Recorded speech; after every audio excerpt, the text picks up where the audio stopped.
ಓಂ ಶ್ರೀ ಗುರು ಸಿದ್ಧಲಿಂಗಾಯ ನಮಃ. ಸಮಸ್ತ power TV ವೀಕ್ಷಕ ಬಾಂಧವರಿಗೂ ಮತ್ತು ಸಕಲ ಶಿಷ್ಯವೃಂದಕ್ಕೆಲ್ಲ ಶುಭಾಶೀರ್ವಾದಗಳನ್ನು ತಿಳಿಸುತ್ತಾ ಈ ದಿನ ಎಲ್ಲ ವೀಕ್ಷಕರಿಗೂ ಮತ್ತು ಶಿಷ್ಯರಿಗೂ ನಮ್ಮ ಸನಾತನ ಪರಂಪರೆಯಲ್ಲಿರುವ ವೇದಗಳ ಮತ್ತು ಕಾಲಜ್ಞಾನದ ಮಹತ್ವವನ್ನು ತಿಳಿಸ್ಲಿಕ್ಕೆ ಬರ್ತಾ ಇದ್ದೀವಿ. ಕಾರಣ 29 ಸೆಪ್ಟೆಂಬರ್ 2024 ದಸರಾದಲ್ಲಿ ಶರನ್ನವರಾತ್ರಿ ಬರ್ತಾ ಇದೆ. ಅದರೊಳಗೂ ವಿಶೇಷವಾಗಿ ತಾಯಿ ಪಲ್ಲಕ್ಕಿಯಲ್ಲಿ ಸಂಚರಿಸ್ತಾ ಇದ್ದಾಳೆ. ಇದರಿಂದ ಜಾಗತಿಕವಾಗಿ ಅನೇಕ ಗಾಳಿಯಲ್ಲಿ ಹರಡುವ ಮಹಾಮಾರಿಗಳ ಕಾಟ ಅಂತಂದು ಇಂದಿನ 2024 ಸೆಪ್ಟೆಂಬರ್ 29 ತಿಳಿಸಿದ್ದೀವಿ. ನೋಡಿ, ಕಾಲಜ್ಞಾನ ಅನ್ನೋದು ಎಷ್ಟು ಸತ್ಯ ಆಗಿರುತ್ತೆ ನೋಡಿ. ಸುಮಾರು 8 ತಿಂಗಳ ಹಿಂದೆನೇ ನಾವುಗಳು ತಿಳಿಸಿದ್ದೀವಿ. ಅನೇಕ ವೀಕ್ಷಕರಿಗೂ ಮತ್ತು ಭಕ್ತರಿಂದ ಶಿಷ್ಯರಿಂದ ಎಲ್ಲ ಈ ಸಂದೇಶವನ್ನು ನೀವು ಹಿಂದೆ ನೋಡಿರ್ತೀರಾ. ಯಾಕಂದರೆ ಜಾಗತಿಕವಾಗಿ ಎಚ್ಚರಿಸ್ತಾ ಇದ್ವಿ, ಮಾನವ ಜನ್ಮ ದೊಡ್ಡದು, ಇದನ್ನು ಹಾಳಿ ಮಾಡಿಕೊಳ್ಳಬೇಡಿ ಅಂತಂದೂ ಸಹ ಅನೇಕ ರೀತಿಯಿಂದ ನಿಮಗೆ ಎಚ್ಚರಿಸ್ತಾ ಇದ್ವಿ. ಏಕೆಂದರೆ ಇಂದಿನ ಕಾಲದಲ್ಲಿ ಈ ನಮ್ಮ ಸನಾತನ ಪರಂಪರೆಗೆ ಮತ್ತು ಕಾಲಜ್ಞಾನಕ್ಕೆ ಅತ್ಯಂತ ಮಹತ್ವವಿತ್ತು.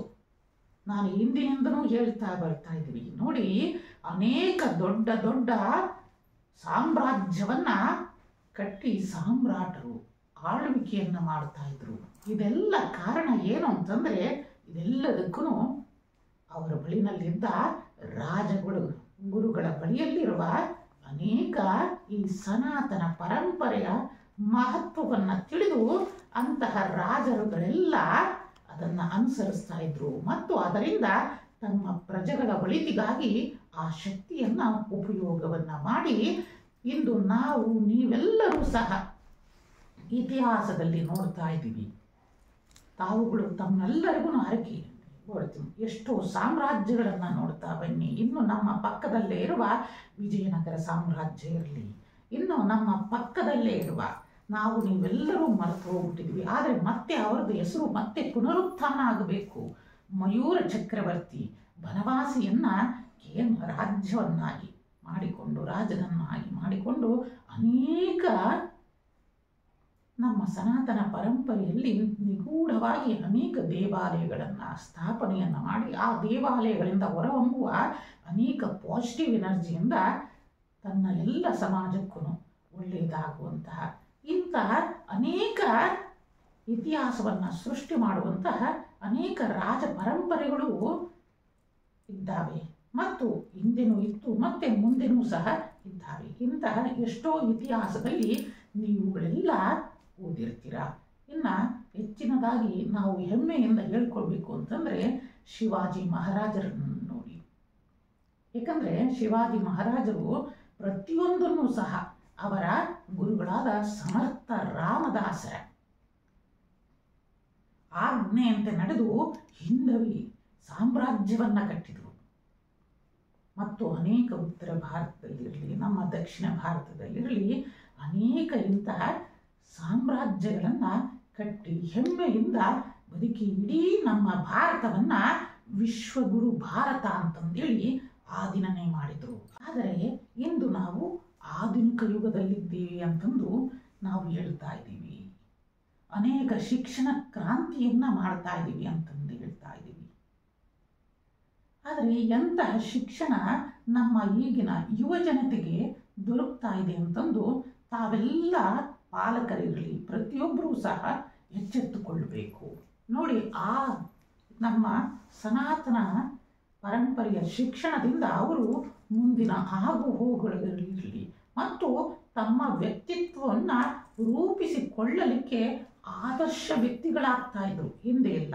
ಆದರೆ ಇಂದಿನ ಯುಗದಲ್ಲಿ ಅನೇಕ ಆತ್ಮಾಹುತಿಗಳು ನಡೀತಾ ಇದ್ದಾವೆ ನೋಡಿ, ಅನೇಕ ಕೊಲೆಗಳು ನಡೀತಾ ಇದ್ದಾವೆ ಮತ್ತು ಅನೇಕ ಹೀಗೆ ಸಾಮಾಜಿಕವಾಗಿ ಭರವಾಗಿ ಅನೇಕ ದುಷ್ಕೃತ್ಯಗಳನ್ನು ನಾವು ನೀವೆಲ್ಲ ಹೆಚ್ಚಿನದಾಗಿ ನೋಡ್ತಾ ಇದ್ದೀವಿ.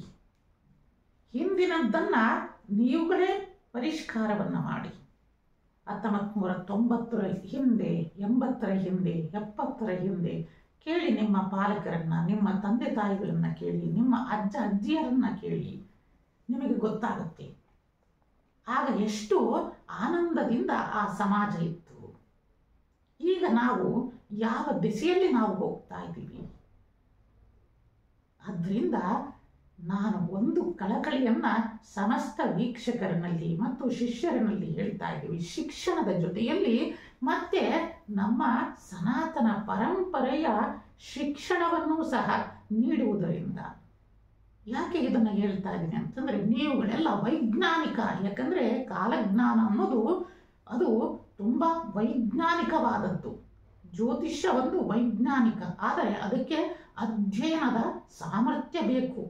ನಿರಂತರ ಅಧ್ಯಯನದ ಸಾಮರ್ಥ್ಯ ಇದ್ದಾಗ ಅದನ್ನು ವೈಜ್ಞಾನಿಕ ಅಂತಂದೇಳಿ ನಾವುಗಳು ನಿರೂಪಣೆಯನ್ನು ಮಾಡಬಹುದು. ಇಂತಹ ಎಷ್ಟೋ ಘಟನೆಗಳನ್ನು ಶ್ರೀಪೀಠದಿಂದ ಜ್ಯೋತಿಷ್ಯ ಒಂದು ವಿಜ್ಞಾನ ಅಂತಂದು ಸಹ ನಾವು ನಿರೂಪಣೆಯನ್ನು ಮಾಡ್ತಾ ಇದ್ದೀವಿ. ಆದ್ದರಿಂದ ಏಕೆ ಇದನ್ನು ತಿಳಿಸ್ತಾ ಇದ್ದೀವಿ ಅಂತಂದರೆ, ಮುಂಚಿತವಾಗಿ ತಿಳಿಸಿದ್ದೀವಿ ಈ ಕರೋನಾ ಬಗ್ಗೆ. ಆದ್ದರಿಂದ ಮೊನ್ನೆ ಮಾಧ್ಯಮದಲ್ಲಿ ನಾವುಗಳು ಸಹ ನೋಡಿದಾಗ ಅನೇಕ ಜನರು ನಮ್ಮ ರಾಜ್ಯ ಇರಲಿ ಮತ್ತು ಅನ್ಯ ರಾಜ್ಯದಲ್ಲೂ ಸಹ ಈ ಮಹಾಮಾರಿಯಿಂದ ಮೃತಪಟ್ಟಿದ್ದಾರೆ ಅಂತಂದೇಳಿ ಕೆಲವೊಂದು ವೈದ್ಯಕೀಯದಿಂದ ದೃಢಪಟ್ಟಿದೆ.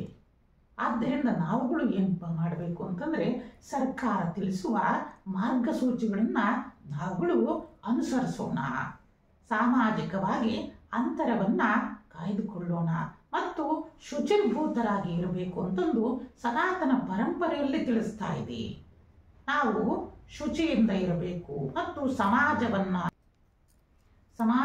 ಸಹ ನಾವು ಶುಚಿಯಾಗಿಡುವುದರಿಂದ ಎಲ್ಲರಿಗೂ ಸಹ ಆರೋಗ್ಯ ಭಾಗ್ಯ ಉಂಟಾಗಲಿ.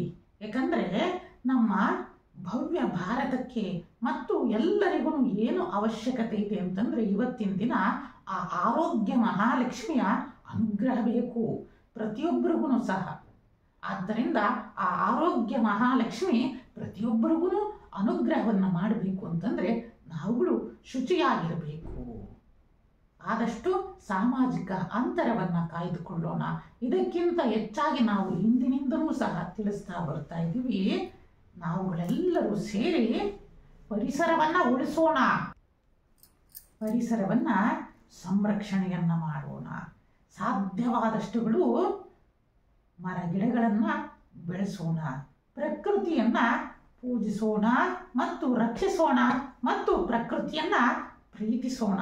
ಇದರಿಂದ ಆ ಪರಿಸರ ದೇವತೆಯ ಅನುಗ್ರಹ, ಆ ಪ್ರಕೃತಿ ಮಹಾಮಾತೆಯ ಅನುಗ್ರಹ ನಮಗೂ ನಿಮಗೂ ಎಲ್ಲರ ಮೇಲೂ ಸಹ ಉಂಟಾಗಿ ಆ ಜಗನ್ಮಾತೆಯ ಆರೋಗ್ಯ ಲಕ್ಷ್ಮಿಯ ಅನುಗ್ರಹ ಸಕಲರಿಗೂ ದೊರೆಯುವಂತಾಗಲಿ.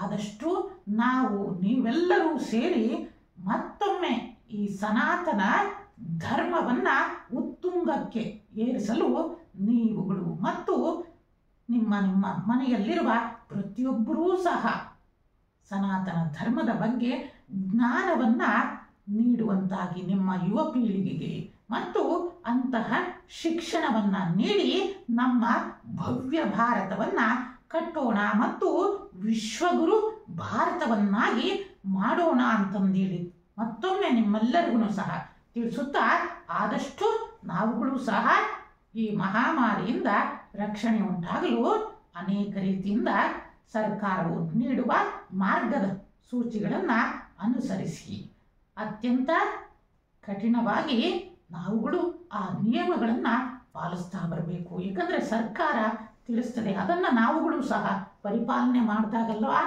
ನಾವು ಸಹ ನಮ್ಮ ಜೀವದ ಬಗ್ಗೆ ಕಾಳಜಿಯನ್ನು ತೋರಿಸ್ದಂಗಾಗುತ್ತೆ.